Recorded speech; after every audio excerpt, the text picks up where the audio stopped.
Salut, bienvenue dans cette nouvelle vidéo. Pierre-Célestin Ngaman, entrepreneur. Aujourd'hui, on va parler d'un thème très spécial. Déjà, il s'agit de la forme du business plan. Vous avez eu votre idée, vous avez déjà votre idée d'affaires, vous avez décidé de créer une entreprise.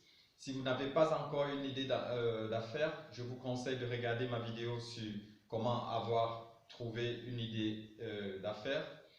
Donc là maintenant, vous avez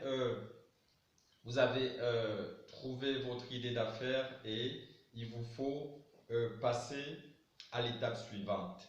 L'étape suivante, justement, il s'agit de rédiger son business plan. Donc avant la rédaction du business plan, ce que vous devez déjà savoir, qu'un business plan, il ne doit pas être seulement bon avec le contenu. Pour le contenu, il y aura une autre vidéo, ou il y a une autre vidéo dessus en ce qui concerne les éléments du business plan. Mais là, on va parler aujourd'hui de la forme, parce que votre business plan, il doit être non seulement le contenu doit être bien, mais aussi il doit avoir une bonne forme. Donc, la première des choses que vous devez savoir concernant la forme, justement, c'est que votre business plan, il doit être clairement structuré. Donc, on va mettre là, la première des choses, c'est clairement structuré. Parce que clairement structuré, ça veut dire il doit répondre à certains critères. Parce que ce que vous devez justement savoir, c'est que quand vous rédigez un business plan, il y a déjà deux raisons. Vous pouvez rédiger un business plan pour vous, même pour savoir où vous allez, ou vous pouvez rédiger un business plan pour la banque ou des investisseurs. Donc ça veut dire, ce business plan, il doit être bien structuré. La deuxième des choses que votre business plan, à laquelle votre business plan doit répondre concernant la forme, c'est que votre business plan ne doit pas être trop long. Donc, pas trop long. Et aussi, ce que vous devez savoir, parce que si ça ne doit pas être trop long, ça ne doit pas être aussi trop court. Donc, ça veut dire il ne doit pas être trop long, il ne doit pas être aussi trop court. Mais ce que vous devez savoir, c'est que un business plan doit contenir des informations essentielles. Vous devez savoir que celui qui lit le business plan, si c'est pour vous, que vous le faites seulement, oui, vous pouvez écrire des pages. Mais si vous rédigez un business plan pour un banquier, pour la banque ou pour un investisseur, sachez qu'un investisseur, lui, son temps est compté. Il ne va pas passer tout son temps à lire des pages et des pages. Donc, ça veut dire vous devez juste vous limiter à mettre les informations essentielles dans le business plan, parce que le lecteur, il doit vraiment pouvoir lire. En fait, il doit lire les informations importantes, quoi. Donc, ça veut dire qu'il faudra vraiment choisir très minutieusement les informations que vous y mettez. Et ce que vous devez justement savoir, parlant de la longueur, justement, là, ça revient au troisième point, justement, concernant la forme, c'est que votre business plan doit être simplement rédigé. Donc, ça veut dire simplement rédigé, et il doit être simplement rédigé, c'est-à-dire aussi, on peut toujours ajouter à ça compréhensible, et aussi compréhensible pour qui?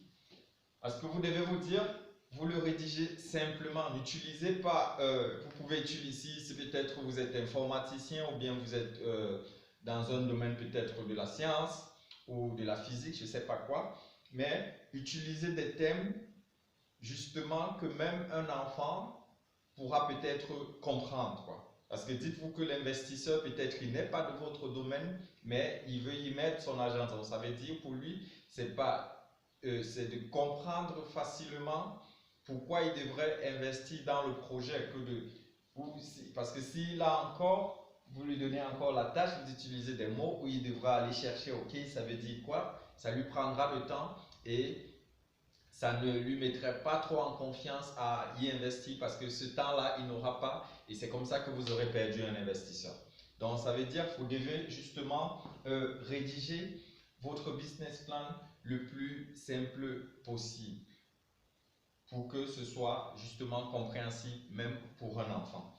Et aussi, pour terminer, quand vous avez réuni ces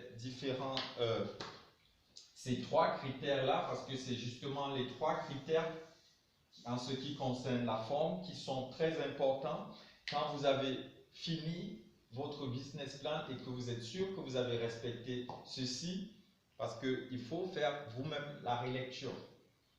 Donc, vous allez regarder votre business plan, voir, ok, est-ce que par rapport à la structure, est-ce que vous avez bien structuré, est-ce que c'est pas trop long, est-ce qu'il y a des mots ou des chapitres ou des paragraphes que vous pouvez peut-être annuler, est-ce qu'il peut être compris par un enfant ou alors est-ce qu'il y a des mots que vous pouvez utiliser ou changer. Là, voilà les trois critères. Et après cela, justement, je vous conseille un quatrième point, ça c'est à titre facultatif, mais c'est mon conseil à moi que je vous donne, c'est justement de tester votre business plan.